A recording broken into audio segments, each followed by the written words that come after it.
What's up, guys? Welcome back to another episode of Like Life Fishing. Now today I'm going to be discussing travel fishing rods and personally what rods I use when I travel around. Now when I'm traveling on airplanes and going to Florida and all those different places, I really don't want to spend $300 on toting around a one-piece or a two-piece rod, paying that money so you can bring your case of rods. It's just too much for me. And a lot of people do like using those types of rods, and that's completely fine. I like the cheaper way, and the cheaper way is telescopic rods. And I've got two telescopic rods with me right now that are my personal choices for traveling, and the personal rods that I have been using for the past 2 years on my trips down to Florida and my trips to different places. They're both very strong rods, they're both very reputable, and I think that you guys will enjoy these rods very much if you guys decide to pick one up for yourselves. I highly recommend to do so, and I will link both of these rods down in the description below to Amazon, where you can buy both of them for yourselves. But anyways, let's get into the video. So the first rod that I'm going to show you guys today is a Hurricane Mako rod. It's the first telescopic fishing rod that I decided to pick up about 2 years ago before our trip to Florida. And I didn't want to tote around, two-piece fishing rods, and I didn't want to pay $300 to bring them down to Florida. And I didn't want to just buy some piece of crap in Florida and then just leave it there. I obviously want to keep all my fishing rods. I don't just want to spend them and then leave them someplace. So I decided to pick this up. I actually bought this off of dicksportinggoods.com. And actually, this one cost me around, I believe it was $25, $26 for it, maybe $30. I can't quite remember. It was 2 years ago. But I believe you can pick this up on Amazon for around $30 now. This rod is quite simple. It is a 7-foot. It's a heavy rod. You can fish for catfish with it, saltwater species, pretty much any big species. You can also fish for smaller species as well. It has a very sensitive tip, so you can fish for smaller species if that's what you're wanting to do. It's a very good all-around rod, actually. I fish for small species with it in Florida. I fish for large species with it in Florida. It handles really well with big fish. I've caught probably a 5-pound grouper with this rod in shore fishing, and it handled exceptionally well. It did not, snap or anything. It didn't break. One thing I will point out though on these rods is that the eyelets are glued on to the tips. So I did have an eyelet pop off, so I just had to re-glue it on. So that's just a warning to you guys.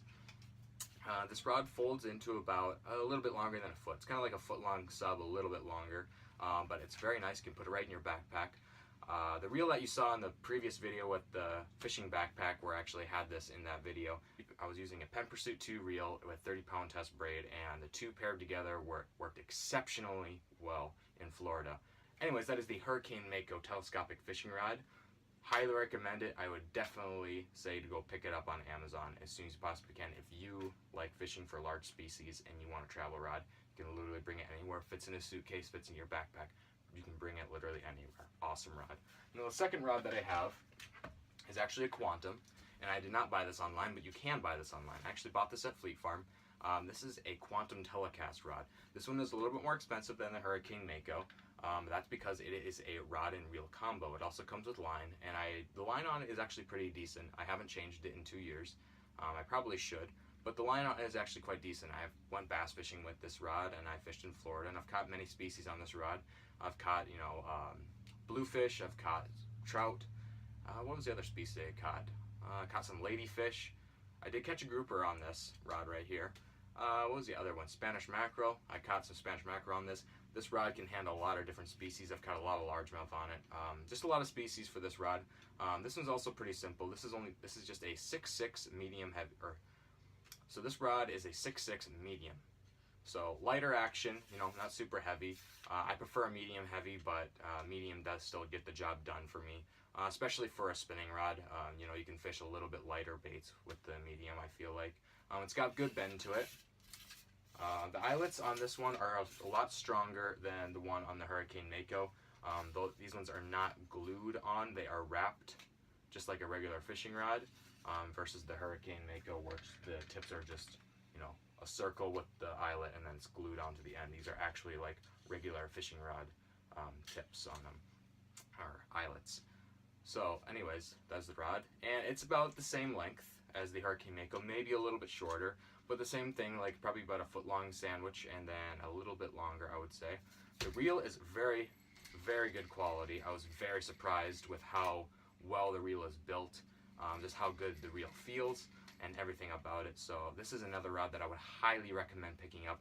And just like the Hurricane Mako, I'm going to link this rod down in the description to Amazon where you guys can go pick one up for yourselves. Highly recommend both of these rods. You know, you can throw both these in your backpack. You can have a combo kit. You know, 2 rods, heavy, light. You're going to be able to cover everything from bass to carp, or you can cover trout to grouper if you're fishing saltwater. Both these rods are very great things to have in your backpack if you are a fisherman and you travel a lot. Highly recommend them. And like I said, both rods will be linked to Amazon down in the description below, so go pick one up for yourselves if you're interested in these.